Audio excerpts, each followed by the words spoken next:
Transitioning into adulthood can be rough, especially when it comes to making friends in your 20s. But fear not, there are easy and fun ways to find your friend group. Following your passions and interests can lead to new friendships, so consider joining local classes or clubs related to your hobbies. Additionally, going out and having fun is a great way to meet people, so keep an eye out for events in your town that align with your interest.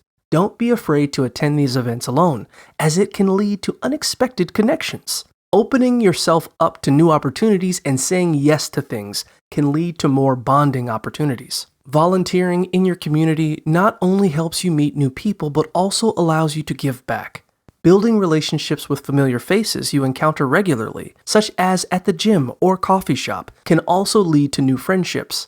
Lastly, reaching out to mutual friends or connections in a new place can help jumpstart your social life. Remember, be yourself and be open to vulnerability and vocalizing your feelings.